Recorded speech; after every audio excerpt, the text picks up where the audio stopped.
ଅନନ୍ୟ ଅମୃତ ଯେତେ ଶୁଣିଲେ ବି ଅପୂର୍ଣ୍ଣ ଲାଗେ। ପ୍ରକୃତରେ এই ଯେମିତି ସଞ୍ଜୟ ଭାଇ କହିଲେ ଯେ ଠାକୁରଙ୍କୁ ଧରି ପ୍ରବୃତ୍ତି ନିୟନ୍ତ୍ରିତ ହେଉଛି, ପୁଣି ବ୍ରଜ ଭାଇ କହିଲେ ଠାକୁରଙ୍କୁ ଧରି ମଣିଷ ରକ୍ଷା ମଧ୍ୟ ପାଉଛି। ଏ ସବୁ ଅବସ୍ଥା ଭିତରେ শুধু ଠାକୁରଙ୍କର ଦୀକ୍ଷା ନେଇଗଲେ ହିଁ ସବୁ ହେଇଯାଏ ନା? ଏଇ ପ୍ରବୃତ୍ତି ନିୟନ୍ତ୍ରଣ ପାଇଁ ପ୍ରକୃତରେ ତାଙ୍କର ରକ୍ଷା ପାଇବା ପାଇଁ ମଣିଷର ଆଉ କିଛି କରଣୀୟ ଅଛି। ଶ୍ରୀ ଶ୍ରୀ ଠାକୁର କ'ଣ এই সহজ সরল ভাবে এই পূজা অর্চনা ধূপ দীপ বা গেরুয়া অরুয়া ইয়ারি ভিতরে সীমাবদ্ধ না? না, শ্রী শ্রী ঠাকুর যুগান্তকারী কিছু সমাধান নেই আসিছেন এবং সেই সমাধান পাই কো আচরণর প্রয়োজন আছে। সেপাই শ্রী শ্রী ঠাকুর সেদিন কহিলে দীক্ষা নিয়ে ভাবছ বসি সবই তোর ফল, তা নয় তা আত্মই নয়, নিষ্ঠা সহ যদি ন চাল। তেবে পরম পিতাঙ্কর জগতরে এই নিষ্ঠাটা কোন, তাঙ্কর অনুশাসনবাদ কোন, যাহা মনর প্রকৃতিকে নিয়ন্ত্রিত করুচি, যাহা গ্রহ দশাকে খণ্ডন করুচি, যাহা মহাবিপদরু কেতে কেতে বিপর্যয় পর্যন্ত বি রক্ষা করুচি, সেই অনুশাসনটি কোন সে বিষয়ে বিশদ ভাবে আলোচনা করিয়া পাই মোর অতি শ্রদ্ধেয় শিবাশিষ ভাইকে অনুরোধ করিবি সে টিকে এই দিগরে আলোকপাত করিবে।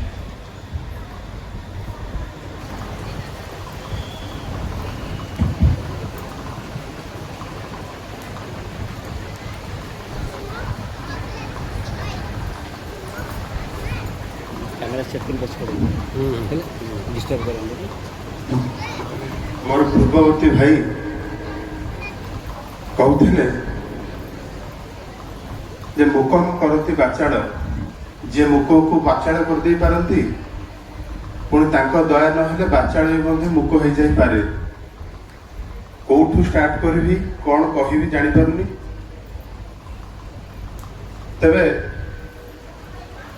पुण्यपथी रे श्री श्री ठाकुर तांकर ई अभय आह्वान देकी कहउचंती महा महा पाप करिथाओ, गो हत्या, नारी हत्या, नर हत्या, ब्रह्म हत्या, जेकोसी हत्या करिथाओ परम पितांकर बा परमात्मांकर भावरे भावित हुओ, मु सब किछि पोछि दे पारे। कोठी अछ क्रिश्चियन, कोठी अछ बुद्ध, बौद्ध, सिख, ईसाई, जैन, ब्राह्मण, चंडाल समस्ते यही भगवान भगवान कही छुट्टी आस, जय जेसस कही छुट्टी आस। मु तुमर अंतर मत टिके अंतर रे स्थान दियो, मु तुमर सब पाप ताप पोछि दे पारे। जेतक कथा भाई कहउथिले बहुत प्रकार लोक आर्त अर्थात ज्ञानी जिज्ञासु केते प्रकार लोक ठाकुर पाखु आसती। पुणी ठाकुर जे केवल खाली मनुष्य मान नुहे, एक कीट पतंग ठू आरंभ करी सजीव माने निर्जीव एमती जेकोसी भी क्रिएशन है ठाकुर समस्त कारण सर्वसत्तार आपूरणी पुरुषोत्तम तारे बोले व्यर्थ हले तुम्हार जीवन सार्थकता धरंतले ठाकुर बाणी सबु सत्ता ठाकुर आसुचंती। ठाकुर अमीय बाणी रे अश्विनिदा को कहउचंती, अश्विनिदा some realization is guaranteed to everybody who has come within the sight of the super soul. super soul row site रे जे कोनोसी लोक आसीची बा जे भी आसीची समस्तंकर किछि ना किछि अनुभूति निश्चित हबो। आउ पुणी कहउचंती जो लोकटी आसीची से महासाधक हेई थाई पारे, तार अनुभूति हबो। से किछि करेनी, ध्यान जानिनी, साधना जानिनी, किछि करि पारेनी, एई सुधु टिके इष्टभूति टिके दिए तार भी हबो। सेठी से जो मां को कथा कहउथिले सी गोटे साधिका नथिले, सुधु ठाकुरଙ୍କର गोटे दीक्षा नै कि चलुथिले, सी भी रक्षा पाउचंती। किशोरी मोहन ठाकुर जहा कहउचंती किशोरी भलिया पागला देखिनी, मनीष को भूत लागे, किशोरी की ठाकुर लागिथिले ताकू भी रक्षा करछंती। सेहि पई से कहले some realisation is guaranteed to everybody. ता माने जे समस्त प्राणी जे समस्त को परिपूर्ण करि पारंती ଆଉ ଏ ଅଭୟ ବାଣୀ ମଧ୍ୟ ଦେଇପାରନ୍ତି ଯେ ଭୟ କରନା, ସିଏ କିଏ ହେଇପାରନ୍ତି? ସେ କେବଳ ଏକ ଈଶ୍ୱର, ସେଇ ହିରଣ୍ୟ ଗର୍ଭ ପୁରୁଷ ଯାହାଙ୍କୁ ଆମେ କହୁ source of all sources, fulfiller the best. Thakur पुण्यभद्र कहते I am the best fulfiller of Sri Krishna, best fulfiller of Sri Ramchandra, best fulfiller of prophet, best fulfiller of Jesus. जे समस्त फुलफिल कर दे पारंती से होचंदी श्री श्री ठाकुर। जे कथा होचे या जहां हे भाई कहि के पठेले जे केवल रक्षा करिया पई, मृत्यु मुखरु केवल रक्षा करिया पे माने सुरक्षा करिया पई बा एई सब अनुभूति में केवल ठाकुर आसी नांती। ठाकुर तो रक्षा करता रक्षा करिवे, पुणी विधि विधान नहीं के आछंती। तांकर एई जीवन को सुरक्षा देवा तांकर कर्तव्य, ता सहित ए बचिया बढ़िया पथरे मनुष्य को अग्रसर कर दो एटा मध्य तांकर कर्तव्य। आउ से सेति भाई केते प्रकार चेष्टा करछली मनुष्य मानकु एई तांकर केते हजार बाणी तांकर बही पत्र भितरे ठाकुर कहउछंती मु मोर एई जो निश्वास प्रश्वास एई बही मान भितरे अछि, मु जे तुम सहित कथावार्ता करि पारे। गोटे छोट कथार कथाटी आरंभ करी। गोटे सेलून वाला तार माने बारिकोटे छुट्टी काटुची, गोटे कस्टमर जाई देखिला बारिक जोठी भगवान मूर्ति रखी से सब अळंदु हो जाइए। कि भाई अरे भगवान केमती क्या रख ना, भगवान मो कथा किसी बुझुना आ मोर अवस्था पूरा बारंडा दिकेड़ा बहुत बुझिली ये कली से मो कथा बुझिलेनी मु तांको कथा बुझिली। Tit for tat, every action has equal and opposite reaction. मो कथा मते अळंदु को रखले मु अळंदु को रखली जा। सी सेठू एक कथा जो सुनिला ताको भल लागिलानी, टिके ईश्वर भक्ति लोकटा कहला हौ जोठी एमिति मु सेठी चुटी फुटी काटिबेनी कहि कि बाहर को आस्तला देखिला तळे बाबाजी जाउछंती एते एते चुटी दाढ़ी हेगी पूरा प्रबल। सी सेठू जेम ताको देखिदेला ସେଇଠି ୟାକୁ ଶୁଣେଇ କହିଲା ଏ ସଂସାରରେ ବାରିକ ନାହାନ୍ତି, ବାରିକ ନା ବାରିକ ସବୁ ମରିଗଲେ। ସିଏ ସେଇଠି ଶୁଣି ଗଲା ଭାଇ ଭାଇ କଣ କହୁଛ ବାରିକ ମୁଁ ମରିଗଲି କଣ ଅଛି ପରା? ନା ରେ ତମେ ବାରିକ ଓରା ଅଛ, ସେ ବାବା ଓରା ଏତେ ଏତେ ଚୁଟି ଧରି ଦାଢି ଧରି ଯାଉଛନ୍ତି ନା କଟା କେହି ହେଇନି। ସେ କି ପାଗଳ ଲୋକଟା, ଆରେ ଯିଏ କଣ ରାସ୍ତା ଯାଉଛି ମୁଁ କଣ କହିଛି କ୍ଷୀର ମାନେ ତମେ କ୍ଷୀର କରିଦେବି? ସିଏ ସିନା ମୋ ପାଖକୁ ଆସିଲେ ମତେ କହିଲେ ମୋର କ୍ଷୀର କର ମୁଁ କ୍ଷୀର କରିବି, ମୋର କଣ ତାଙ୍କ ଉପରେ ଅଧିକାର ଅଛି? ସିଏ ସେମିତି କହିଲା कहला अरे भाई जमती तुम पाक आसिले तुमे तार जहा चाहिए ता करि कर, तुमे सेमती ईश्वर कथा मान सी तुम जहा चाहिए ता करिवे। तमे ताको कथा मानिबनी, ईश्वर तते बासेन भलो भालो सेथिरे तोर की तू जदी ताके ना बासते भालो साहित्य डाला घी। अरे ईश्वर जेमती भाई कहले जन्म कला पितांकर जदी एते दरद परम पितांकर कोन हेथिबो से तो भल पाइबे ही, किंतु आमर यदि भल पाए न था सी आम रक्षा केमती करेंगे। ठाकुर बहुत कथा तांकर ए गद्य माध्यम पद्य माध्यम देइछंती, जोटा जदि आम टिके खेलु आड़ू जदि टिके अध्ययन करू अध्यापना करू तेबे जाई जानी परिबा। ठाकुर चाहिचंती तुमे माने गोटे गोटे जमीदार हे उठिबो। ठाकुर चाहिचंती तुमे माने अति सक्सेसफुल हे जाई परिबो। ठाकुर चाहते समस्त मुहर केमती हस फुटब, समस्त केमती खुशी रे रहिबे। आउ ता पई केते कथा केते वार्ता केते बाणी भी देइछंती। ठाकुर चाहिए समस्त सक्सेसफुल होतु, अनसक्सेसफुल हवा ठाकुर को भल लगे ना। जे टिके सक्सेसफुल हे कि आसे ठाकुर गद्गद देकी कुंडई कहंती बहुत खुशी होंती। एई जो सक्सेसफुल हवार कारण कौन आउ अनसक्सेसफुल हबार मनुष्यर जीवन में कौन कारण आउ तार निराकरण कौन एटा भी ठाकुर देइछंती। ठाकुर दारिद्रतार कथा कहले बहुत लोग भावती भाई आमर दरिद्र पद नुह, गाड़ी फाड़ी आसु आमर फोन फोन अच्छी आम दरिद्र नुह। ठाकुर कहते दारिद्रता is not a financial condition. Thakur कहते it is a summation of character that is populism. ता माने जार पैसा अछि से दरिद्र, जार नाही से नुह। कौन ताले ठाकुर कहते आलस्य अविश्वास आत्मश्लाघा कृतज्ञता ଦାରିଦ୍ର୍ୟ ଖୋଜୁଛ କୋଉଠି? ଏଇ ଚାରୋଟି ଦାରିଦ୍ରତା। ଆଳସ୍ୟତା ପ୍ରଥମ, ଅଳସ୍ୱାମୀ। ଆମେ ଆମର ସବୁଠୁ ବଡ ଶତ୍ରୁ ହଉଛି ଅଳସ୍ୱାମୀ। ଛୋଟବେଳେ ମୋ ବାପା ମତେ, ଆମେ ଛୋଟ ଛୋଟ ହେଇଥାଉ, ସେ ସମର ଭ୍ୟାକେସନରେ ସବୁ ଯୋଉ ଦିଆ ହେଇଥାଏ ହୋମୱାର୍କ, ବାପା ଗୋଟେ ଷ୍ଟୋରି କହନ୍ତି, ହଁ ଦେଖେ ଆପଣ ମାନେ ଶୁଣୁଥିବେ, ପିମ୍ପୁଡି ଗୋଟେ ଝିଣ୍ଟିକା ଗୋଟେ, ଏ ପିମ୍ପୁଡି ଖରା ଦିନ ଯାକ କଷ୍ଟ କରେ, ଦାନା ଗୋଟାଏ ତା ଘରେ ନେଇକି ରଖେ, ବର୍ଷା ଦିନେ ଯେତେବେଳେ ଚଲାବୁଲା କରିପାରେନି ସଞ୍ଚିତ ଦାନା ତକ ଖାଇକି ବଞ୍ଚିଯାଏ। ଏ ଝିଣ୍ଟିକା ଖାଲି ଉଡି ଉଡି ବୁଲେ, ଭଲ ପାଗ ଦେଖି ମଉଜ କରେ, ଯେତେବେଳେ ବର୍ଷା ଦିନ ଆସିବ କିଛି ପାଏନି, ବହୁତ ହଇରାଣ ହରକତ ହେଇକି ବଞ୍ଚେ। ତୁ କଣ ହବୁ? ନା ପିମ୍ପୁଡି ହେବୁ। ନା ହୋମୱାର୍କ କରିଦେବି। ଏଇ କଥାଟି ମୁଁ ଶୁଣିଥିଲି, କିନ୍ତୁ ଯେତେବେଳେ ବଡ ହେଲୁ ସବୁ କଥାରେ ଝିଣ୍ଟିକା ଭଳିଆ କାମ ଆମର। ମା ଟିକେ ଯଦି କହିବେ ପିଲାକୁ ଧର ପାଠ ପଢିଦିଏ, ଗୋଟେ ମାସ ଅଛି ଏକ୍ଜାମ, ହଁ ପଢିଆ ତ, 15 ଦିନ ଅଛି ଏକ୍ଜାମ, ପଢିଆ ତ, ଆଲବର୍ଟ ଆଇନଷ୍ଟାଇନ ଭଳିଆ କହିବ ଗୋଟେ ରାତିରେ ସବୁ ସାରିଦେବି। ଲାଷ୍ଟ ଦିନ ପର୍ଯ୍ୟନ୍ତ କିଛି ହେଇପାରିବନି, ତାପରେ ଭାବିବ ମା ଯୋଉ କହୁଥିଲେ ଶୁଣିଥିଲେ ଭଲ ହେଇଥାନ୍ତା, ଏକ୍ଜାମ ପେପର ଭାବୁತಾರೆ ହେ ସାର୍ କହିଥିଲେ ଇମ୍ପୋର୍ଟାଣ୍ଟ କ୍ୱେଶ୍ଚନ ଦେଇଥିଲେ ନା ଘୋଷିଲିନି। ଏଇ ଅଳସ୍ୱାମୀ ହଉଛି ବଡ ଶତ୍ରୁ ଆମର।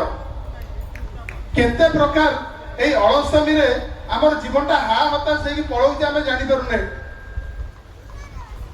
ମାନେ ଠାକୁର କହୁଛନ୍ତି ଏଇ ଦୀର୍ଘ ସୂତ୍ରିତା ହଉଛି ଅଳସ୍ୱାମୀର ସମ୍ବନ୍ଧୀ। କାର୍ଯ୍ୟ ପଣ୍ଡ କରିବାର ଗୁରୁ ଠାକୁର। ଦୀର୍ଘ ସୂତ୍ରିତା ମାନେ ଏଇ କାମକୁ ପକେଇ ରଖିବା, ସମୟାନୁବର୍ତ୍ତନ ନ ହବା। ବହୁତ ଲୋକ ଦେଖିଛି ଫୋନରେ ଚାର୍ଜ 15% ଥିବ, ଚାର୍ଜ କରିବେନି, 10% ହବ କରିବେନି, 5% ହବ କରିବେନି, ମରିବାକୁ ଯାଉଛ ନେଇକି ଲଗେଇଦେବେ। ପେଟ୍ରୋଲ ସରିବାକୁ ଯାଉଛ ନେଇକି ଯାଇକି ପେଟ୍ରୋଲ ଭରିବେ, ଅଧା ଥିବ ପକେଇବେନି କେବେ। ବଡ ହଇରାଣ ହେଇଛି ସବୁ, ବେଶୀ ଟଙ୍କା ପେଟ୍ରୋଲ ପକେଇଛନ୍ତି, ମଝିରେ ବନ୍ଦ ହେଇଯାଇଥିଲା। ପୁଅକୁ କହିବ ମା ଆରେ ଇଏ ପରିବା ଟିକେ ଆଣିନୁ, ନା କେଦିନ ବନ୍ଦ ଯିବ କହୁନୁ, ନା ଗୁରୁବାର, ବୁଧବାର ରାତିକି ଆଣିଆନି, ବୁଧବାର ରାତିରେ ମନେ ପଡେ, ସେ ଗୁରୁବାର ସକାଳୁ ଯିବ ତା କାମ ଧନ୍ଦା ଛାଡିକି ନେଇକି ଆସିବ। ଓଲଟା ମାଙ୍କୁ ସହିତ ତମେ ସବୁବେଳେ ମତେ ହଇରାଣ କରୁଛ। ଏଇ ହଉଛି ଦୀର୍ଘ ସୂତ୍ରିତା।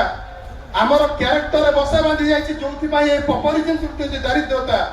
ଠାକୁର ଶାଶ୍ୱତୀରେ ସାବଧାନ କରି ଆମକୁ କହିଲେ, ଠାକୁର କହିଲେ ଯେତେବେଳେ ଯୋଉ କାର୍ଯ୍ୟ କରିବା କଥା ତୁମେ କଲ ନାହିଁ, ଯୋଉ ସମୟରେ ତାକୁ ପୂରଣ କରିବା କଥା ତାହା କଲ ନାହିଁ, ଅବହେଳାରେ ସମୟକୁ ସାବାଡ଼ କଲ, ପ୍ରସ୍ତୁତ ଥାଅ ବ୍ୟାଧି ବିପାକ ବିଧ୍ୱସ୍ତି ତୁମକୁ ବିନଷ୍ଟ କରି ତୋଳିବ, ସାବଧାନ ହୁଅ, ସତର୍କ ରୁହ।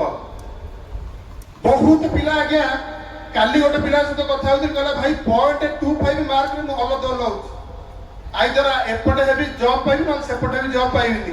ମୁଁ 3ଟା କୋଶ୍ଚିନ୍ ଭାଇ ଯଦି କରି ଯାଇଥାନ୍ତି ଏଇନା ମୋର ସିଓର ଜବ୍ ହେଇଯାଇଥାନ୍ତା। ବହୁତ ପିଲାଙ୍କ ଡ୍ରିମ୍ ଜବ୍ ପଳେଇଛି। ବହୁତ ପିଲାଙ୍କର ଯୋଉ ସମୟରେ ଯାହା କରିବା କଥା କ୍ୟାରିୟର ନଷ୍ଟ ହେଇଯାଇଛି। ସାଙ୍ଗସାଥି ଗୁଲି କଟି ବିନ୍ଦୁ ସାଗର ରିଲ କରି ଅମୁକ କରି ସମ କରି ହ୍ୱାଟ୍ସଆପ୍ ଷ୍ଟାଟସ୍ ଇନଷ୍ଟାଗ୍ରାମ ଷ୍ଟୋରିରେ ତା ଜୀବନ ପଳେଇଛି। ଯେତେବେଳେ ପଇସା କମାଇଛି, ପଇସା ନାହିଁ, ଏପଟେ ରୋଜଗାର ନାହିଁ, ମ୍ୟାରେଜ ଲେଟ୍, ଜୀବନଟା ଦୁର୍ବିଷହ ହେଇ ଉଠିଛି। ବହୁତ ଲୋକଙ୍କର ଜୀବନର କଥା ଏଇଟା ଆଜ୍ଞା। ତାର କାରଣ ଏଇଠି ଠାକୁର ସତର୍କ କରୁଛନ୍ତି ଶାଶ୍ୱତୀ ବାଣୀରେ। ବହୁତ ଦୋକାନ ବନ୍ଦ କରିଦେଇଛନ୍ତି, ପାରିନାହାନ୍ତି। ଏଇ ଅଳସ୍ୱାମୀ ଯୋଉ କରିବା ତ ମେନ୍ କଷ୍ଟମର ଯିଏ ଆସିବ ଇଏ ଯିବେ ଲେଟରେ, ଅବହେଳା କରିଦେବେ। ଠାକୁର କହୁଛନ୍ତି ଅବଶୋଷ ହବ ତୁମର, ମାନେ ସେ ଜୀବନର କନକ୍ଲୁଜନ। ଖାଲି ଭାବିବ କରିଥିଲେ ହେଇଥାନ୍ତା। ତେବେ ଏଇ ଅଳସ୍ୱାମୀ ଆମ ଜୀବନରୁ ଯିବ କେମିତି? ମାଉସୀ ମା ସତ୍ସଙ୍ଗକୁ ଆମେ ଆସିଛୁ। ମାଉସୀ ମା ସତ୍ସଙ୍ଗ ପ୍ରଥମ ଆମେ ସତ୍ସଙ୍ଗକୁ ଆସିଲୁ, ପ୍ରଥମ କଥା କୁହାଗଲା ସ୍ୱାସ୍ଥ୍ୟ। ଶ୍ରଦ୍ଧା ଅବିନାଶ ଭାଇ ମତେ ଫାଷ୍ଟରୁ କହିଥିଲେ ଆଇଁଷ ପିଆଜ ଛାଡିବାକୁ ପଡିବ। ଏଇ ଆମିଷ, ଏଇ ଖାଦ୍ୟ କିଛିଟା କଥା କହିଲେ ଏରା ଖାଇବନି, ଆଚାର ଖାଇବନି, ଖଟା ତେନ୍ତୁଳି ବାସି ପଖାଳ ଖାଇବନି, ଶୁଖୁଆ ଖାଇବନି, ଏରା ଜୀର୍ଣ୍ଣ କରିଦବ ଶରୀରକୁ, ନଷ୍ଟ କରିଦବ ଶରୀରକୁ, ଶକ୍ତି ରହିବନି, ଔଜ୍ଜଲ୍ୟତା ରହିବନି, ତେଜ ବୀର୍ଯ୍ୟ ପରାଗଣ କିଛି ରହିବନି ଏଗୁରା ଖାଇଲେ। ଆଉ ପୁଣି କଣ ଖାଇବ? ଗଜା ବୁଟ ଖାଇବ, ଡ୍ରାଇ ଫ୍ରୁଟ୍ ସକାଳୁ ବତୁରେଇ ଖାଇବ, ପ୍ରୋଟିନିୟସ୍ ଖାଇବ। ମତେ ସେତ କହିଲେ ଗୋଟେ ସାଉଥ ଇଣ୍ଡିଆନ ଭଳିଆ ଖାଏ, ମାନେ କେମିତି ଭାତ ଏତିକି ଆଉ ସବୁ ବେଶୀ। ଆମର ଭାତ ଏତେ, ଡାଲି ଏତେ, ଆଉ ସବୁ କିଛି ଏମିତି ଭଜା ଟିକେ ହେଲେ ଆଳୁ ଭର୍ତ୍ତା ଖାଇ ଭାତ ଗଲେ ଗଲା ତ। ତାପରେ କଣ diabetes capital of the world result ହଉଛି ଆମର ସ୍ୱାସ୍ଥ୍ୟର ଏଇଆ। ଏଡେ ଏଡେ ପେଟ କରି ଆଗ ପେଟ ଏଣ୍ଟ୍ରି କରୁଛି ତାପରେ ଶରୀର ଏଣ୍ଟ୍ରି କରୁଛି, ଏଇ ଅବସ୍ଥା ଆମର। ତେବେ ଏଇ ସ୍ୱାସ୍ଥ୍ୟକୁ ପ୍ରଥମେ ଜଗିବାକୁ ପଡିବ। ଏଇଠି ଆସି ଶିଖିଲୁ ଏକ୍ସରସାଇଜ କରିବା ଦରକାର। ଆମର ସଦା ସୁଭାଷ ଭାଇ ଅଛନ୍ତି, କେତେ ପ୍ରକାର କାହାକୁ ଏକ୍ସରସାଇଜ ବିଷୟରେ କହିଲେଣି ତାର ଇଏ ତ ନାହିଁ। ମାନେ ଯାହାକୁ ଯାହା ଭଳିଆ, ଯାହାର ଶରୀର ଟିକେ ଓଲ୍ଡ ହେଇଗଲାଣି ତାକୁ ଯଦି ଓଲ୍ଡ ଏଜରେ ଏକ୍ସରସାଇଜ କଲେ କଣ ଭଲ ହବ, ଯିଏ ୟଙ୍ଗ ଅଛି ତାକୁ ଯଦି ୟଙ୍ଗ ଏଜରେ ଏକ୍ସରସାଇଜ କଲେ କଣ ହବ, ଯିଏ ଯାଜନ କରେ ତାକୁ ଯଦି ଏକ୍ସରସାଇଜ କଲେ ଯାଜନ କେମିତି ସାହାଯ୍ୟ ହବ, ଯିଏ ପଢୁଛି ତାକୁ ପଢା ଦିଗରେ ମାନେ ଖାଲି ଏକ୍ସରସାଇଜ ଏତେ ଥର କହିଲେ ନ କଲେ ଖରାପ ଲାଗୁଛି। କାହିଁ କହୁଛନ୍ତି? ଥରେ ତାର କାରଣ ବଦଳିଲେ ମତେ କହିଲେ ରାମକୃଷ୍ଣ ପରମହଂସ ମିଶନକୁ ଯାଇଥିଲି, ତାଙ୍କର ଗୋଟେ କଥା ଥିଲା, ଆମର ଫିଜିକାଲ ଏନର୍ଜି ଆସୁଛି ସେକ୍ସୁଆଲ ଏନର୍ଜିରୁ। ଆମେ ଯେତେବେଳେ ଏକ୍ସରସାଇଜ କରୁ ଫିଜିକାଲ ଏନର୍ଜି କନଭର୍ଟ ହୁଏ ସେକ୍ସୁଆଲ ଏନର୍ଜିରେ, ସରି ସେକ୍ସୁଆଲ ଏନର୍ଜି କନଭର୍ଟ ହୁଏ ଫିଜିକାଲ ଏନର୍ଜିରେ, ତାପରେ ଫିଜିକାଲ ଏନର୍ଜି କନଭର୍ଟ ହେଇପାରେ ମେଣ୍ଟାଲ ଏନର୍ଜିରେ, ମେଣ୍ଟାଲ ଏନର୍ଜି କନଭର୍ଟ ହୁଏ ସ୍ପିରିଚୁଆଲ ଏନର୍ଜିରେ। এইটা সেটা স্পিরিচুয়াল অর্গানাইজেশন যদি এ শক্তি ধরিବାକୁ চাহ তাহলে এক্সরসাইজ କରିବାକୁ হব। যদি এক্সরসাইজ ন কর এই স্পিরিচুয়াল এনার্জি কু ক্যারি করি পারিবনি, তম থট রিসিভ করি। বহুত লোক ঘুমোতিবে, সৎসঙ্গ চালিতে ঘুমোতিবে, সেটা মিটিং হউতিবে ঘুমোতিবে, তাকে গোটে ক্লাস চালিতে শোই পড়িবা, সবু সমস্যার সমাধান শোই পড়িয়া। মোবাইল টিকে খারাপ হলে রিস্টার্ট যেমনি করে দিয়ନ୍ତି, মন ভাল লাগুনি, বাবা শোই পড়, দেহ ଖରାପ ଲାଗୁଛି ଶୋଇ ପଡ, କଳି ଝଗଡା କଲି ମାନେ ଏତେ ତାଙ୍କର ଏନର୍ଜିଲେସ୍ ଲୋକ। ମାନେ ଆମେ ଚାରିପଟେ ଯାକୁ ଖାଲି ଶୋଇ ପଡିବା, ଶୋଇ ପଡିଲେ ସମସ୍ୟା ସମାଧାନ ହେଇଯିବ। ଏଇ ଅଳସୁଆରୁ ଉଠିବାକୁ ପଡିବ। ଯଦି ଆମେ ଏଇ ସ୍ୱାସ୍ଥ୍ୟଟାକୁ ଜଗୁ ତାହେଲେ ଆମ ପାଖରେ ପ୍ରପର ଏନର୍ଜି ରହିବ, ଆମେ ସବୁ କାମ କରିପାରିବା, ନହେଲେ କରିପାରିବାନି ଆଜ୍ଞା। କାହିଁକି ଠାକୁର ଯୋଉ କହିନାହାନ୍ତି ପରିକଳ୍ପନା ସଂସାରୀ ସନ୍ନ୍ୟାସୀର, ଏଟା କରିହବନି, ଏଟା ସହଜ ନୁହଁ। ଯୋଉମାନେ ବାପା ହେଇନାହାନ୍ତି ଯାଇକି ହିମାଳୟରେ, ତାର କାମ କିଛି ନାହିଁ, ଖାଲି ଇଏ କରିବେ। ଆମେ ଏଠି ଘର ପରିବାର କଥା ବୁଝିବୁ, ପ୍ରଫେସନ କରିବୁ, ଟଙ୍କା ରୋଜଗାର କରିବୁ, ଜାଗା ଆଡି କଥା ବୁଝିବୁ, କଣ ହେଲା ନାହିଁ ପିଲା ଛୁଆ ସଂସାର ସବୁ ବୁଝିବୁ, ତା ଭିତରେ ପୁଣି ଇଷ୍ଟ କର୍ମ କରିବୁ, ତା ଭିତରେ ପୁଣି ସତରେ ନ୍ୟସ୍ତ ହେଇକି ମନଟାକୁ ସେଇଭଳିଆ ରଖିକି ସନ୍ନ୍ୟାସ ଜୀବନ, ଏଇଟା ତ ସହଜ ନୁହେଁ ଆଜ୍ଞା। ତା ପାଇଁ ଦରକାର ଏନର୍ଜି। ଆଉ ସେଇଥିପାଇଁ କି ଆମର ଏଇ ସବୁ ମାଉସୀ ସବୁ ବହୁତ ଲୋକ ଗଜାମୁଟ ସତ୍ସଙ୍ଗ କରୁ, ଏଇଥିପାଇଁ କହନ୍ତି, ଆମେ ଏଇଟା ଆଗରୁ ଶୁଣୁଥିଲୁ। ତେବେ এই আলস্যতা শ্রী শ্রী ঠাকুর দিনে কହୁଛନ୍ତି যে ମୋର ଗୋଟେ ଦିନ ମୋର ଗୋଟେ ଇଚ୍ଛା ହେଲା, ଖରା ଦାଉ ଦାଉ ହଉଛି, ମୋର ଇଚ୍ଛା ହେଲା ଏଇ ହିମାୟତପୁର କୁଷ୍ଟିଆ ଯିବି 15 କିଲୋମିଟର, ପୁରା ଚାଲି ଚାଲି ଯିବି। ବାଲି ପୁରା ଗରମ ହେଇଛି, ଟକ୍ ଟକ୍ ଫୁଟୁଛି। ଠାକୁର କହିଲେ ଖାଲି ପାଦରେ ଗଲି, ଗଞ୍ଜି ଗୋଟେ ପିନ୍ଧିଛି, ଧୋତି ଗୋଟେ ପିନ୍ଧିଛି, ଆଉ କିଛି ନାହିଁ, ଛତା ନାହିଁ, କିଛି ନାହିଁ, ଖାଲି ପାଦରେ ଠାକୁର ଗଲେ। ଅଧା ବାଟ ଯାଇଛି, ଠାକୁର କହୁଛନ୍ତି ମୋର ଗୋଡ ଗୁରା ପୁରା ଫୋଟକା ଫୋଟକା ହେଇଗଲାଣି, ପାଦ ଦେଇ ହଉନି, ଗୋଡ ଥରୁଛି ମାଟିରେ ଲଗେଇଲା ବେଳେ ବାଲିରେ। ତାପରେ ଭାବିଲି ମୋ ସଂକଳ୍ପ ଭାଙ୍ଗିଦେବି, ଫୋଟକା ହବ ଯାଇକି ପହଞ୍ଚିବି କୁଷ୍ଟିଆ। ଠାକୁର ସେଇ ଫୋଟକା ପାଦରେ କୁଷ୍ଟିଆ ଯାଇକି ପହଞ୍ଚୁଛନ୍ତି। ଯେତେବେଳେ ଯାଇକି ଦେଖୁଛନ୍ତି ପାଦ ଗୁରା ଲାଲ ଲାଲ ହେଇକି ପୁରା ନଷ୍ଟ ହେଇଯାଇଛି, ପାଦ ତଳି। ରାତିରେ ବିଶ୍ରାମ କରୁଛନ୍ତି, ପୁଣି ଭାବୁଛନ୍ତି ପୁଣି ଯଦି ଦିନ ଦିପହର ଖରାରେ କୁଷ୍ଟିଆରୁ ହିମାୟତପୁର ଚାଲି ଯାଇପାରେ, ଦେଖିବା ହଉଛି କି ନାହିଁ। ପୁଣି ବାହାରୁଛନ୍ତି ସେଇ ଫୋଟକା ପାଦରେ, ସେଇଠୁ ବାହାରୁଛନ୍ତି, ପୁଣି ଆସିକି ପହଞ୍ଚୁଛନ୍ତି। ପୂଜ ଗଳୁଛି ବାଟରେ, ରକ୍ତ ଗଳୁଛି, ତଥାପି ଆସିକି ପହଞ୍ଚୁଛନ୍ତି। ଠାକୁର କହୁଛନ୍ତି ଆରେ ତୁମେ ମାନେ ମୋର ପିଲା, କାହିଁ କହୁଛନ୍ତି ଏ କଥା? ଠାକୁର ଏଇଥିପାଇଁ କହୁଛନ୍ତି ନାମ ନାମୀ ଅଭେଦ। ଯୋଉମାନେ ଏଠି ଦୀକ୍ଷା ନେଇଛନ୍ତି ତାଙ୍କର ପିଲା ସମସ୍ତେ, କିନ୍ତୁ ଯିଏ ଦୀକ୍ଷା ନେଇଛନ୍ତି ପାଇଛନ୍ତି କହୁଥିଲେ ତାଙ୍କ ଉପରେ ତାର ଅଧିକାର ଜାହିର କରିପାରିବେ ପରମ ପିତା। ଆଉ ଠାକୁର କହୁଛନ୍ତି ତୁମେ ମାନେ ମୋର ପିଲା, ମୁଁ ଚାହେଁ ତୁମେ ମୋ ଭଳିଆ ହେଇ ଉଠ। ଏଇ ଯୋଉ କହୁଛ ତମେ ଫ୍ୟାଟିକ ଲେୟାର ୟାକୁ ନଷ୍ଟ କରି ପକାଅ। ଫ୍ୟାଟିକ ଲେୟାର ମାନେ କଣ? କାମ କଲି ହାଲିଆ ହେଇଗଲି। ବହୁତ ପିଲାକୁ ଦେଖାଯାଏ ଟିକେ ପଢିଥିବେ ଅଧଘଣ୍ଟାରେ ନିଦ, ପଢୁଥିବେ ଲାଳ ଫେଳ ବଢୁଥିବ, ମାନେ ନିଦରେ। ବହୁତ ମୁଁ ଦେଖିଛି, ଏନର୍ଜି ନାହିଁ କ୍ୟାରି କରିବା ପାଇଁ। କିନ୍ତୁ ପୁଣି ପିଲାକୁ ଦେଖିଛି, ମୁଁ ନିଜେ ଦେଖିଛି ଇଞ୍ଜିନିୟରିଂରେ 2.5 ରାତି ଅନିଦ୍ରା ହେଇକି, 2 ରାତି ଅନିଦ୍ରା 2.5 ଦିନ ବିନା ଶୋଇକି ପିଲା ପାଠ ପଢୁଛନ୍ତି। କୋଉଠୁ ଆସୁଛି ସେ ଫ୍ୟାଟିକ ଲେୟାର ଅତିକ୍ରମ କରିକି ଯାଇ କାମ କରିବା ପାଇଁ? ଏଇଟା ଖାଲି ଠାକୁରଙ୍କ ଜୀବନରେ ନୁହଁ। ଆଜି ମାତା ମନ୍ମୟ ଯୋଉ ଶ୍ରୀ ଶ୍ରୀ ଲକ୍ଷ୍ମୀ ମାଙ୍କ ଉତ୍ସବ, ତାଙ୍କ କଥା ନ କହିଲେ ଭଲ ଲାଗିବନି। ମାଙ୍କ ଜୀବନ ଦେଖାଯାଉଛି, ସକାଳୁ ଉଠୁଛନ୍ତି ସକାଳୁ 4ଟା ରାତିରୁ ଉଠିକି ସବୁ କାମ ଦାମ ସାରିକି ତାଙ୍କର ଘରର ପିଲାମାନଙ୍କ କଥା ବୁଝୁଛନ୍ତି। ତାଙ୍କ ଘରେ କେତେ ପିଲା ଜାଣନ୍ତି? ତାଙ୍କ ନିଜର 2ଟା ପିଲା, ଶ୍ରୀ ଶ୍ରୀ ବଡ଼ଦା, ଶ୍ରୀ ଶ୍ରୀ ଛୋଟଦା। ତାଙ୍କ ଭଉଣୀ ତାଙ୍କ ପଡ଼ୋଶୀ ରହୁଥିବେ, ତାଙ୍କ 3ଟା ପିଲା ସିଏ ରୋଗରେ ଚାଲିଯିବେ, ତାଙ୍କ 3ଟା ପିଲା ୟାଙ୍କୁ ଲାଗିଲେ।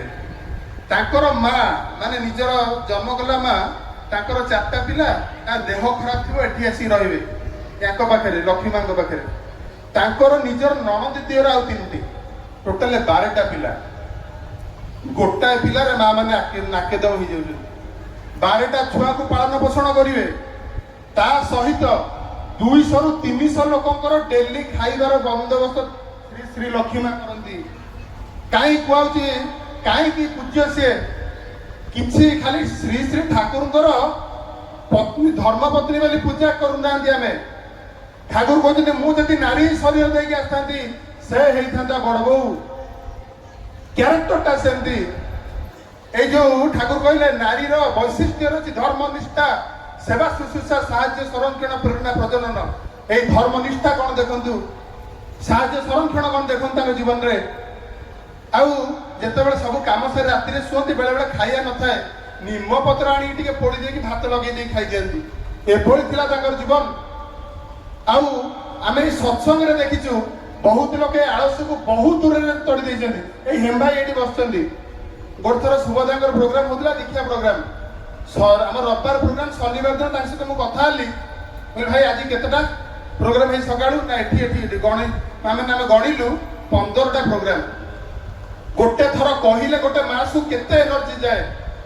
ଠାକୁର କଣ କରିଦେଇଛନ୍ତି, ଗୋଟେ ନୂଆ ପିଲା ଯଦି ଯାଜନ କରିବ, 1-2ଟା ପ୍ରୋଗ୍ରାମ ଯାଜନ କରିକି ହାଲିଆ, 15ଟା ପ୍ରୋଗ୍ରାମ ଗୋଟେ ଦିନରେ କରିପାରୁଛନ୍ତି। ଚିନ୍ତା କରନ୍ତୁ କଣ ଭାଇଟାଲ ପାୱାର ବଢିବ, କଣ ଏଇ ନାମରେ କଣ କରିହବ। ସ୍ୱାସ୍ଥ୍ୟ ସଂଯମ ଭିତରେ ରହିଲେ କଣ ମଣିଷଟା ହେଇଯାଇ ପାରିବ। Super Humane ଆବିଲିଟିଜ can be unlocked ଠାକୁର କହୁଛନ୍ତି। ଯଦି ଏଇ ନାମ, ନାମ is the formulating clue meditating on which leads to unfoldment of causes and a surge of vital energy। ଠାକୁର କହୁଛନ୍ତି କେମିତି ଆମ ବଡି ଭିତରେ ଯଦି ଫ୍ଲୋ କରେ, ତେବେ এই ଆଳସ୍ୟତା ଏମିତି କଟା ଯାଇପାରେ ଯଦି এই ସ୍ୱାସ୍ଥ୍ୟ ସଂଯମ ଆଉ এই ନାମର ପ୍ରୟୋଜନ ମାନେ କରୁ। ସେକେଣ୍ଡ ହଉଛି ଆଳସ୍ୟ, ଅବିଶ୍ୱାସ। ଆମର ଆଜି ଆତ୍ମବିଶ୍ୱାସ, ଅବିଶ୍ୱାସ ନା ନିଜ ଉପରେ ଅବିଶ୍ୱାସ, ଆଉ କାହା ଉପରେ? ମଣିଷ ସେମିତି ବିଶ୍ୱାସ କରେ, ବହୁତ ଜଣଙ୍କର ଅବିଶ୍ୱାସ କରେ। ଏଇଟା କୁହାହଉଛି ନିଜ ଉପରେ, ଆତ୍ମବିଶ୍ୱାସ ଉପରେ କୁହାହଉଛି। ମଣିଷ ଯଦି କୁହାହବ ଗୋଟେ କାମଟି କରିବାକୁ, ଯଦି ସେ ଦୋଦ ବାଞ୍ଚିବ ଆଗ ନା କରିଦିଏ। ଏଇନା ଯଦି କୁହାହବ ଗୋଟେ ଭଲ କାମଟା ଧର କରିବାକୁ, ଗୋଟେ ପିଲା ଧର ଚାଲ ଭାଇ କାଲିଠୁ ଜିମ୍ ଯିବା, ହଁ ଦେଖିବା ଇଏ କରିବା, ଟାଇମ୍ ନାହିଁ, ଏନେ 6 ଘଣ୍ଟା ଫୋନରେ କେଞ୍ଚୁଥିବ। ଭାଇ ଟିକେ ଦୀକ୍ଷା ନଉନ? ହଁ ଭାଇ ଏତେ କଥା ମୁଁ କଣ ପାରିବି? ତମ ସେ ସକାଳୁ ଉଠିବ, ପିଆଜ ରସୁଣ ଖାଇବା ବନ୍ଦ କରିଦବ, ଇଏ କରିଦବ, ବାବା କରିଦବ, ମୁଁ ଭାଇ କରିପାରିବିନି। ଆତ୍ମବିଶ୍ୱାସର ଅଭାବ। ଟିକେ କହ ଭାଇ ଘର ତ ଯାହା ପ୍ରେୟାର କଲ, ଉତ୍ସବ 2 ଦିନ ଟିକେ ଆସ ଭାଇ ପ୍ରେୟାର କରିବା ସକାଳୁ, ଭାଇ ସେଇଟା ବି ନା, ସିଏ ବି ହେଇପାରିବନି। କଣ ତାହେଲେ କରିପାରିବ? ରିଲ୍ ଗୋଟେ କରିବା, ଆଉ ସବୁ ମାନେ ମନୋରଞ୍ଜନ କାର୍ଯ୍ୟକ୍ରମ ହେଇପାରିବ। ଏଇ କଷ୍ଟ ମୋ ଦେଇ ହବନି। କେମିତି ଗୋଟେ ଠାକୁର କହୁଛନ୍ତି ଏଇ ସଂଗ୍ରାମହୀନ ଧର୍ମ ମୁଁ ଚାହେଁ ନା। ଆମେ ଭାବୁ ବଡ ମାନେ ଠାକୁର କହୁଛନ୍ତି ବହୁତ ଦିନରୁ ମାନେ ଆମେ ଯୋଉ ପରାଧୀନ ହେଲେ 800 ବର୍ଷ ଗୋଲାମ ହେଲେ, ଆମେ କେମିତି ଅପଗଣ୍ଡ, ଆତୁରିଆ, ଅଳସୁଆ ହେଇଯାଇଛେ। ଆମ ଭିତରେ ଆତ୍ମବିଶ୍ୱାସଟି ନଷ୍ଟ ହେଇଯାଇଛି। ସବୁ କଥାରେ ନା ବାହାରେ ଆଗ। ତେବେ ଠାକୁର କହୁଛନ୍ତି ଏଇ ପାରେ ନା ହୁଏ ନା ନାହିଁ ତ ଘରେ, ଏ ତିନିଙ୍କ ପାଖେ ଦେବତା ହାରେ। ଶ୍ରୀ ଶ୍ରୀ ଲକ୍ଷ୍ମୀ ମା ତାଙ୍କ ଜୀବନରେ ଯେତେବେଳେ ନୂଆ ବଧୁ ହେଇକି ଆସୁଛନ୍ତି, ନା କହୁନାହାନ୍ତି, କିଛି ଜାଣିନାହାନ୍ତି, ରୋଷେଇ କେମିତି ହବ କଣ ହବ କିଛି ଜାଣିନାହାନ୍ତି, କିନ୍ତୁ ନା କହୁନାହାନ୍ତି। ତାଙ୍କୁ କହୁଛନ୍ତି ହାଲୁଆ କରିବାକୁ, ସୁଜି ବସେଇଛନ୍ତି, ଜୋର ଜାଳ ଦେଇଛନ୍ତି, ଗନ୍ଧ ହେଇଛି, କହୁଛନ୍ତି କ୍ଷୀର ଦେଇକି ଓହ୍ଲେଇతే, କ୍ଷୀର ଦେଇକି ଓହ୍ଲେଇଛନ୍ତି, ସୁଜି ପୋଡ଼ି ଯାଉଛି। ପାୟସ କରିବାକୁ କହୁଛନ୍ତି, ପାୟସ ନଷ୍ଟ ହେଇଯାଉଛି, କିନ୍ତୁ କୌଣସି କଥାରେ ନା କହୁନାହାନ୍ତି। ପଚାରିଲେ ବୋଧେ କହୁଛନ୍ତି ଯେ ମୁଁ କୌଣସି କଥା ନା ଏଥିପାଇଁ କହେନି, ଯଦି ମୋର ଭୁଲ ହଉଛି ପଛେ ହଉ, କିନ୍ତୁ ଭୁଲ ହେଇକି ମୁଁ ଶିଖିବି, ଆଉ ମୁଁ ସେଟା କରେକ୍ସନ କରିବି। ମଣିଷର ଏତିକି ଆତ୍ମବିଶ୍ୱାସ ନିଜ ଉପରେ ନାହିଁ। ଆଉ ସେ ଏଇଥିପାଇଁ କି ବହୁତ ଜାଗାରେ ଫେଲୁଅର ହୁଏ, ବହୁତ ଜାଗାରେ ତାର ଜୀବନରେ ଦାରିଦ୍ରତା ଆସେ, ସମୟ ସଂକ୍ଷିପ୍ତ। ଠାରୁ କହିଲେ ଆଳସ୍ୟ, ଅବିଶ୍ୱାସ, ଆତ୍ମଶ୍ଳାଘାତ। ଏଇ ଆତ୍ମଭରିତ କଥାଟା କଣ? ଆତ୍ମଭରିତା ମାନେ ନିଜର ଭରଣ ପୋଷଣ କରିବା। ମଣିଷ ସବୁଠୁ ଭଲ ପାଏ ନିଜକୁ, ନିଜର ଭରଣ ପୋଷଣ କରିବାକୁ ହିଁ ଚାହେଁ, ଆଉ ସେଲଫିଶ ହୋଇ ଉଠେ।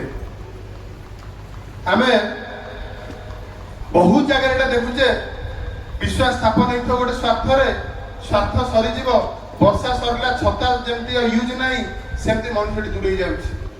ଆଉ ଯଦି କଥାବାର୍ତ୍ତା ହଉଛି କଣଟେ ସ୍ୱାର୍ଥ ଥିବ ତାର, ନିଜ ପାଇଁ ସବୁବେଳେ ମୁଁ, ମୋ ପିଲା, ମୋ ସ୍ତ୍ରୀ, ଖାଲି ନିଜର ଭରଣ ପୋଷଣ। ଗୋଟେ ଭୋଜି ଯଦି ହବ, ଯିବ ନିଜେ ଆଗ ଖାଇଦେବ, କେମିତି ଆଗ ମୁଁ ଖାଇଦିଏ, ଖାଲି ବାଡ଼ା ପିଟା, କେମିତି ଲାଇନରେ ସର୍ଟକଟ ଯାଇକି ମୁଁ କେମିତି ଖାଇଦେବି ଆଗ, କେମିତି ମୋ ପିଲାମାନେ ମୋ ପରିବାର ଲୋକ ଖାଇଦେବେ, ସେଟା ଲୋକ ଖାଆନ୍ତୁ ନଥାନ୍ତୁ ମୁଁ ଆଗ ପାର୍ସଲଟା ବାନ୍ଧିଦେବି।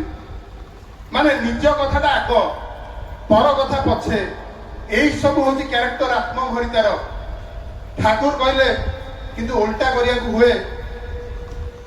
ଆତ୍ମଭରିତା ଏ ଯୋଉ ନିଜକୁ ଭରଣ ପୋଷଣ କରୁଛେ, ୟା ଦ୍ୱାରା ଦାରିଦ୍ରତା ଆସେ। ଆଉ ତାକୁ କାଟିବାକୁ ହେଲେ ଆମକୁ ଟିକେ ଏଇ ଲୋକ ସେବା କରିବା ଦରକାର। ଠାକୁର କହୁଛନ୍ତି ଯେ, ଠାକୁରଙ୍କ ପାଖେ ଗୋଟେ ଲୋକଟି ବହୁତ ଦରିଦ୍ର ଅବସ୍ଥାରେ ଯାଇଛି। ଠାକୁର ତାକୁ କହୁଛନ୍ତି ଯେ ତୋର ଏଇ ଦରିଦ୍ର ଅବସ୍ଥା କାଟିବା ପାଇଁ ଗୋଟେ କିରୋସିନ ବ୍ୟବସ୍ଥା କର, ମାନେ କିରୋସିନ ବେପାର କର। ସେ ଯାଉଛି, ଏ କଥା ବହୁତ ଜଣ ଜାଣିଛନ୍ତି, ହାଟରେ କିରୋସିନ ବେପାର କରୁଛି। ଠାକୁର କହୁଛନ୍ତି ଯେତେ ଟଙ୍କାରେ କିଣିବୁ ସେତେ ଟଙ୍କାରେ ବିକିବୁ, ଲାଭ କିଛି ରଖିବୁନି। ସିଏ ଭାବୁଛି ଯଦି ଲାଭ ରଖିବି ତାହେଲେ ମୋ ଲାଭ କଣ ହବ? ନା ତୁ କର ତ, ନା ଆଉ କଣ, ନା ଯୋଉମାନେ ବୋଟଲ ନେଇକି ଆସିଥିବେ ଠିପି ଦେଇଦେବୁ, ଠିପି ଲଗେଇଦେବେ, ତାଙ୍କୁ ନୂଆ ଠିପି ଦେଇକି ଛାଡ଼ିଦେବୁ। ଯୋଉମାନେ ପୁରୁଣା ବୋତଲ ନେଇକି ଆସିଥିବେ, ଗୋଟେ କପଡ଼ା ରଖିଥିବୁ, ବାଡ଼ି ରଖିଥିବୁ, ସେ ବୋତଲ ଟିକେ ପୋଛାପୋଛି କରିଦେବୁ। ଯୋଉମାନେ ବୋତଲ ଆଣିନଥିବେ ତାଙ୍କୁ ନୂଆ ବୋତଲ ଦେବୁ। এইটা তো ফ্রি সেবা, নিঃশুল্ক সেবা কর। সে করুছি, বহুত দিন করুছি, ধীরে ধীরে তার কষ্টমর বড়ি বড়ি চালুଛନ୍ତି। সে যে ঠাকুর কହୁছে, ঠাকুর বহুত কষ্টমর আইলেনি, বহুত। ঠাকুর কହୁଛନ୍ତି তু যে ক্যাবে সব কিরোসিন আনিଥିଲୁ তাକୁ বিকি দে, সেটা তোর লাভ। সে সেটা বিকিকি লাভ করুଛି। পরে এই নিঃস্বার্থপর সেবা ভিতরে কিছু লোক তারপরে খুশি হয়েকি কହୁଛନ୍ତି ভাই তুমি কিছু রখ। সে কହୁଛି ନାଇଁ ମୁଁ ରଖିବିନି, ମୋର ଗୁରୁଙ୍କର କୁହ ନାହିଁ, ଯେତିକି ଟଙ୍କା ସେତିକିରେ ଦେବି। ପୁଣି ଆସିକି ପଚାର, ଠାକୁର ସେମାନେ ଯୋଉ ଦଉଛନ୍ତି ମୁଁ ରଖିବି ନା? ହଁ, ଯଦି ଶ୍ରଦ୍ଧାରେ କିଏ ଦେବେ ତାହେଲେ ରଖିବୁ।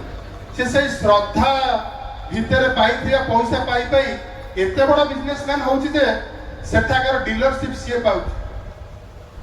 ଠାକୁର କହିଲେ ଏଇ ଆତ୍ମଭରିତା କଥାରେ, ଅନ୍ୟକୁ ବଡ କରିବୁ ଯେତେ ନିଜରେ ବଡ ହବୁ ତୁଇ, ବଡ ହବାର একটি পথ, একটি ଛଡା ଦୁଇଟି ନାହିଁ। ପୁଣି ଗୋଟେ କଥା ହଉଛି, ଆମେ ସବୁବେଳେ ନିଜକୁ ଉନ୍ନତ କରିବା ପାଇଁ ଚାହୁଁ। ଠାକୁର କହୁଛନ୍ତି ଯିଏ ଉନ୍ନତ ସିଏ ଅନ୍ୟକୁ ଉନ୍ନତ କରିବା ପାଇଁ ସର୍ବଦା ସଚେଷ୍ଟ ରହିବ। ଆଉ ନିଜର ଉନ୍ନତିକୁ ମେଣ୍ଟେନ କରିବା ପାଇଁ ଅନ୍ୟକୁ ଚପେଇ ଦେବାର ଯଦି ନିଡ୍ ସେ ଫିଲ୍ କରେ, ତାହେଲେ ଆଦୌ ଉନ୍ନତ କି ନା ତା ମୋର ଢେର ସନ୍ଦେହ।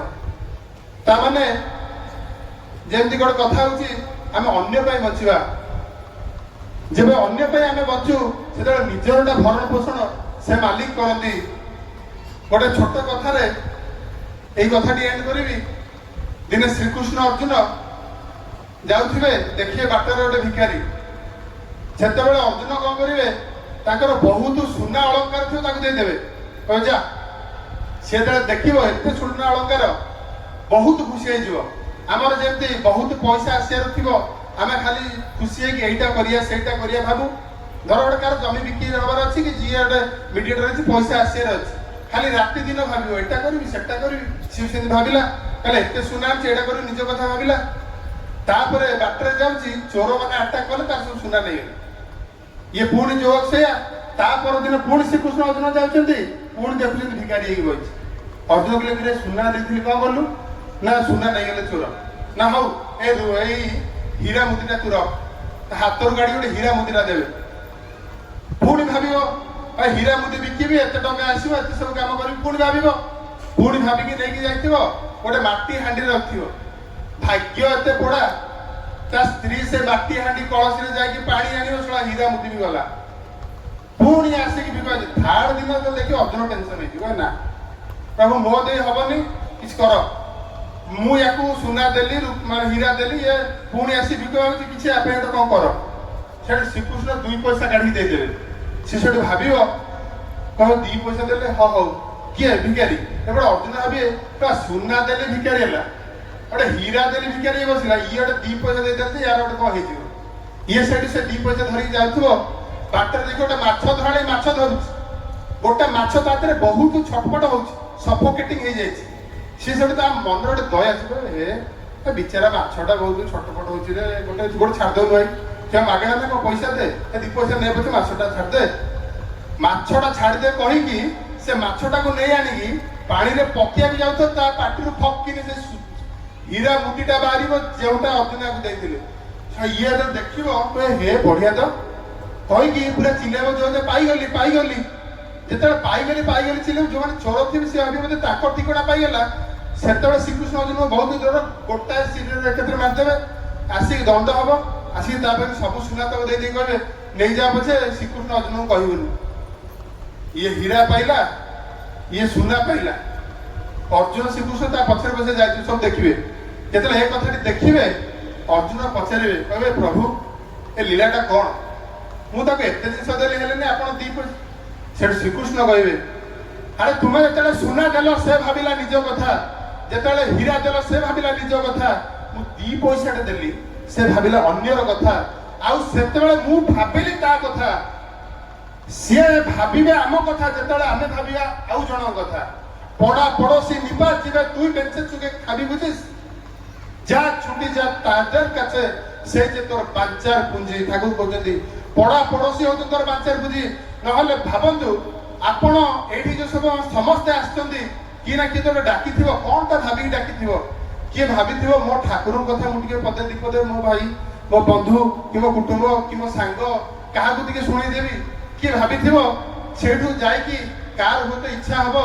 कि से एई परम पिता का अस्तित्व होते हे करे केते कथा आबी कि आस्थिबे आ एई द्वार द्वार बुली जो भलिया वर्षा जो भलिया ये रे द्वार द्वार बुली जा कि एई इनवाइट करबा एई समस्त डाकिबा एते सब कार्यक्रम होची एडी रोसे साल रे केते लोक कालीठू कटुचंदी बाहर से जोता स्टैंड रे कटुचंदी कि सेठी मनी रिसीव करची केते लोक कटि के गोडी जोडे कहा पाई आज्ञा तांको पाई से खुशी हेबे तांको प्रीत्यर्थ सब कर्म होची काहे कि समस्त जानते गोड समस्त प्रकृति चालाक एठी आज्ञा प्रकृत स्वार्थपर से जे चाहिबो मु आउ किछि अन्य पाई करिवि जे प्रकृत स्वार्थपर हेतिबो से प्रकृत निस्वार्थपर हबो कारण तारि भितरे निजर बंचिया बढिबा अछि ठाकुर लास्ट कहते अकृतज्ञता आमे ई अकृतज्ञता आमे समस्त को पाखरे जन्म कला बापा मा पाखरे भी तमे कोनटा कर देला कि जन्म कला रखना थांतो कि जन्म कला पाଳି न थांतो कि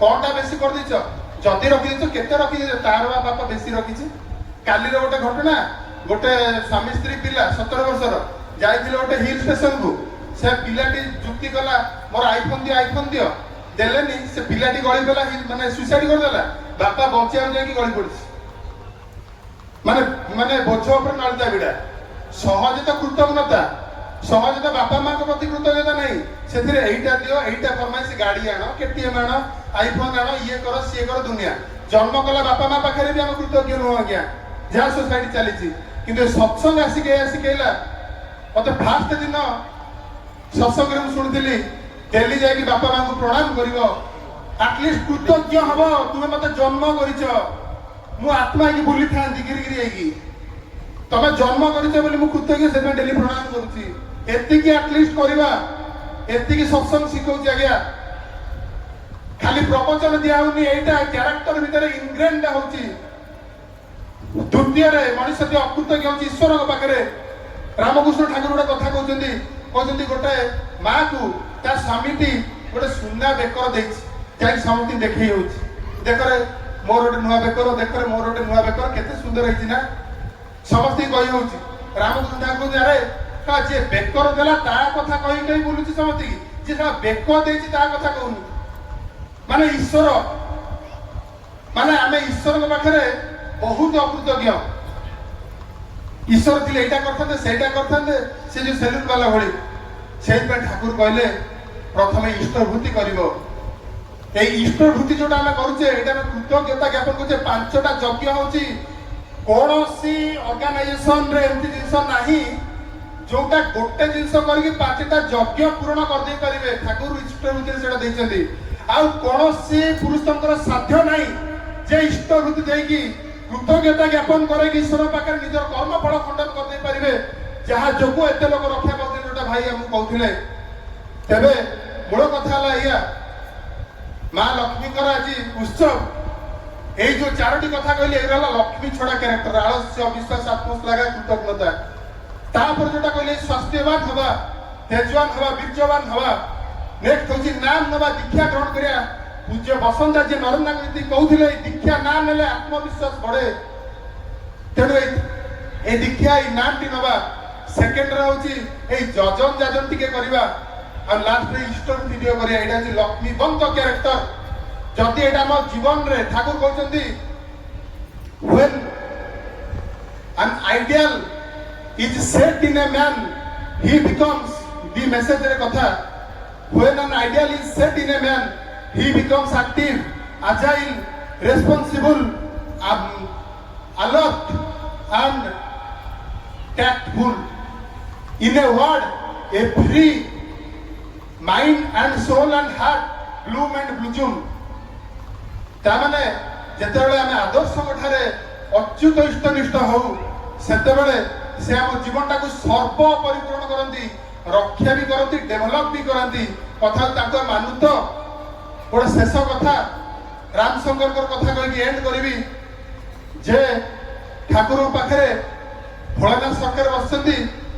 ঠাকুর হঠাৎ রাতি অধারে মানে রাতি অধারে কৌଛନ୍ତି, ভোলানাথ দা এই গেস্ট হাউস পাখে যাইকি টিকে দেখ কিଏ ଆସିଛି କି। ସିଏ ତ ଯାଇ ଦେଖୁଛନ୍ତି ଗୋଟେ ଲୋକ ଏମିତି ବସିକି ବିଡି ଟାଣୁଛି। ସେ ଗୋଟେ ବିଡି ଟାଣୁଛି କଣ, ଦାଢି ଫାଡି ହେଇଯାଇଛି, ଘୋଡେଇ ହେଇଯାଇଛି, ବିଡି ଟାଣୁଛି। ସେ କଣ, ହଁ ଠାକୁର ଗେଷ୍ଟ ହାଉସ ର ବାରଣ୍ଡାରେ ଗୋଟେ ଲୋକ ଏମିତି ବସି ବିଡି ଟାଣୁଛି, ନା ତାକୁ କହିବୁ ମୁଁ ଡାକିଛି। ସିଏ ସେଠୁ ଆସିବେ ଠାକୁର ପାଖକୁ, ଆସିକି ସେଟା କାଢିବେ, ତାଙ୍କର ମୁହଁଟା ଦେଖେଇବେ। ଭୋଳାନାଥ ସରକାର ଚମକି ପଡିବେ, ଏ ରାମଶଙ୍କର କାହିଁକି ଏମିତି ଚମକିବେ। ସେତେବେଳେ ବ୍ରିଟିଶ ସରକାରର ଚାଲିଛି ମାନେ ପ୍ରାଦୁର୍ଭାବ। ଇଏ ହଉଛି ଜଣେ ନ୍ୟାସନାଲିଷ୍ଟ। ସେ ବ୍ରିଟିଶ ସରକାର ଟ୍ରେନ ଉପରେ ବମ୍ ଫମ୍ ପକେଇ ଉଡେଇ ଦେଇଛନ୍ତି। ତାଙ୍କ ଉପରେ ୱାଣ୍ଟେଡ ହେଇକି ବହୁତ ଟଙ୍କା ତାଙ୍କ ଉପରେ ଗୋଟେ ପ୍ରାଇଜ ରଖାଯାଇଛି। ଦୁର୍ଦ୍ଦାନ୍ତ ଅପରାଧୀ ବାବା ବେଶ ହେଇକି ବୁଲୁଛନ୍ତି। ଯାଇକି ଲୁଚି ଲୁଚି କୋଉଠି ଯାଇଛନ୍ତି କୁଷ୍ଟିଆକୁ। ଜଣେ ରୀତିଙ୍କ ଯାଜନରେ ଶୁଣିଛନ୍ତି ଯେ ଠାକୁର ସମସ୍ତଙ୍କୁ ରକ୍ଷା କରିଦେଇ ପାରନ୍ତି, ଦୀକ୍ଷା ନେଇଯାଇଛନ୍ତି। ତାକୁ ସେ ରୀତି କହୁଛି ତୁମେ ଯିବ ଠାକୁର ପାଖକୁ, ତାଙ୍କୁ ଭେଟ କରିବ। ସିଏ ଆସିଛନ୍ତି, ଏତ କଥା ଠାକୁର ପାଖ କହୁଛନ୍ତି। ଠାକୁର କହୁଛନ୍ତି ଶୁଣ, ତୁମକୁ ଯୋଉ ଦୀକ୍ଷା ଦିଆ ହେଇଛି, କାରଣ ଠାକୁର ମାନେ ତାଙ୍କର ପରିଚୟଟା କହି ହଉନି। যে কেষ্টদা ঠাকুর কହୁଛନ୍ତି যে কেষ্টদা আমি একসাথে তিন কাল দেখতে পারি, ভূত বর্তমান ভবিষ্যৎ সব দেখতে পারি। তাহলে তাଙ୍କର ବି ଦେଖିପାରୁଛନ୍ତି। ଆଉ କହୁଛନ୍ତି ଶୁଣ ରକ୍ଷା ଅଛି। ସେତେବେଳେ ଆକୁଳ ବେକୁଳ କହୁଛନ୍ତି, ଠାକୁର ମୁଁ ଯାହା କହିବି ତା ମାନିବ ନା, ହଁ ନା ତମେ ସରେଣ୍ଡର କରିବ। ସେ ଆଗ ସିଂହରେ ଉଠୁଛନ୍ତି, ମତେ ସରେଣ୍ଡର ମାନେ ମତେ ମାରିଦେବେ ଇଏ, ମୁଁ ଏତେ ଲୋକଙ୍କୁ ମାରିଛି ଯେ ମତେ ଇଏ ଡେଥ୍ ପନିଶମେଣ୍ଟ ଦେବେ। ଠାକୁର କହୁଛନ୍ତି ତୁମେ ସରେଣ୍ଡର କରିବ। ତାପର ଦିନ କହୁଛନ୍ତି ତ ଦାଢି ନିଶ ସବୁ କାଟିକି ତାଙ୍କୁ ଭଲ ପୋଷାକ ପିନ୍ଧେଇକି କହୁଛନ୍ତି ସରେଣ୍ଡର କରିବ, ଜେଲ ଯିବ। କିନ୍ତୁ ଜେଲରେ ଗୋଟେ କାମ କରିବ ନା, କଣ ନା ଏଇ ଇଷ୍ଟବୃତ୍ତି ବନ୍ଦ କରିବନି, এই যাজন বন্ধ করিবনি। সে আমি ভাবু এইটা বোধ যাজন, এইটা যাজন খালি নুহে, এইটা বি যাজন। প্রকৃত সেবা হলা যাজন, প্রকৃত দান হলা যাজন, শ্রেষ্ঠ ধর্মদান হলা যাজন, অন্যর প্রাণরে আশ্বস্তি বোধ করাই পাইবা হচ্ছে যাজন। ঠাকুর তাকে কହୁଛନ୍ତି তুমি ସବୁବେଳେ যাজন করিব, আর ইষ্টবৃত্তি বন্ধ কর না। সে সেটু যাচ্ছেন জেলকু, ইষ্টবৃত্তি পাই পয়সা নাই, কম করি আজ্ঞা। বহুত লোক ভাবନ୍ତି ইষ্টবৃত্তি পয়সা খিয়া ঠাকুর ইয়ে পয়সা মাগুଛନ୍ତି, পয়সা খালি ମାଗନ୍ତିନି, ଠାକୁର ତାକୁ କହିକି ପଠଉଛନ୍ତି ଯଦି ବଣରେ ବି ତୁମ ଫୁଲ ଦେଇକି ଇଷ୍ଟବୃତ୍ତି କରିଦେଇପାର। ଠାକୁର ପାଖରେ ବଙ୍କିମ ରାୟ ଥିଲେ, ପରିବା ଝୁଡିଏ ଦେଇକି ଇଷ୍ଟବୃତ୍ତି କରୁଥିଲେ। କିଏ କିଏ କୋଣ କେତେ ପ୍ରକାର ଇଷ୍ଟବୃତ୍ତି କରିଛନ୍ତି। ଇଏ ସେ ଯୋଉ ଜେଲରେ ଖାଇବା ମିଳେନି, ସେ ଖାଇବା ନ ଖାଇକି ସକାଳୁ ଅଭୁକ୍ତ ଥିବେ, ଖାଇବା ଟିକେ ଇଷ୍ଟବୃତ୍ତି କରିକି ଇଷ୍ଟବୃତ୍ତି କରୁଛନ୍ତି। ତାପରେ ତାଙ୍କର ସେ ଯୋଉ ପାଖରେ ସବୁ ଯୋଉମାନେ ସବୁ ଅଛନ୍ତି କ୍ରିମିନାଲସ, ତାଙ୍କୁ ଯାଜନ କରିବେ, ସେବା ଦେବେ। এইଥିରେ ସେ ଜେଲର ସନ୍ତୁଷ୍ଟ ହବ, ଆଉ ଭାବିବ ଇଏ ଗୋଟେ ଭଲ ଲୋକଟା, ଚେଞ୍ଜ ମ୍ୟାନ ଭାବିକି ସିଏ କଣ କରିବ, ୟାଙ୍କର ଯୋଉ କାରାଦଣ୍ଡ ହେଇଛି ତାକୁ କମେଇବ। ଠାକୁର ଭୋଳାନାଥ ସରକାରକୁ ପଠେଇବେ। ଭୋଳାନାଥ ସରକାର ଯାଇକି ତାଙ୍କୁ ଜାମିନରେ ଆଣିବେ, ତାଙ୍କୁ ସେ ଛାଡ଼ିଦେବେ। कहे he is a noble man now he is a pious man now से ना गोटे पवित्र पुरुष ता छाड़दे चलिबो मझिरे मझिरे खाली ट्रायल पाई आनिबो जेतले ए कथा कहउछन्ती सीए रामशंकर जे क्रिमिनल दुर्दांत अपराधी এই অনুশাসনবাদ দেখি ঠাকুর বলছেন সাবমেরিন দেখেছিস জাপানতে ডুবে আর জার্মানিতে উঠতে পারে সাবমেরিন ভଳି আমার জীবন হয়ে যেতে পারে মোর সাঙ্গর মোরে না কথা হউতুলু ব্রজর মোর ধুতি পিঁধিলা বেলে তাহলে 2014 কথা মনে পড়ছি সে সাইড রে আসি বসতুলে যাজন শুনুଥିଲେ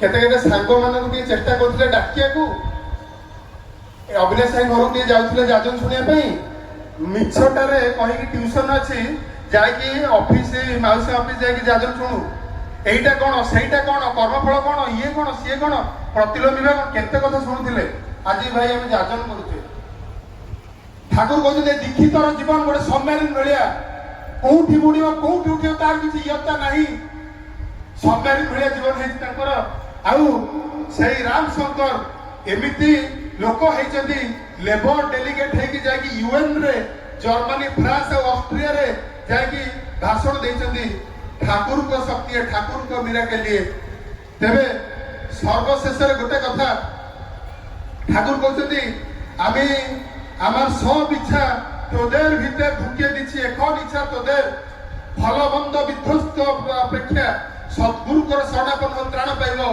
आज भी जार इच्छा होची ऋतिक दादा अछंती दीक्षा नहीं पारे आज भी जहाँ इष्टपति यही स्वस्थ सदाचार कथा मानी निजर जीवन को ठाकुर कहते तुम्हें परीक्षा कर सुशील दास को कहते मो कथा तुम्हें विश्वास करो ना मो कथा को मानिकी परीक्षा कर तुम्हें परीक्षा करके जहाँ जान से ठाकुर मु आउ तुम्हें से शिष्य तेणु परीक्षा कर देख सुशील दास ठाकुर को से अभय आवनी ठाकुर कहते जो भाई कहते विश्व जेते अच्छी नगरादी आम सर्वत्र प्रचेत ही सप्ताह तेरे सर्वशेष आज दिन में जे भाई माँ माने पिला माने एवं ये माइक्रोस्वर जे पर्यटन शुभा जाए समस्त कल्याण प्रार्थना करे श्री श्री ठाकुर पादपद्म जय गुरु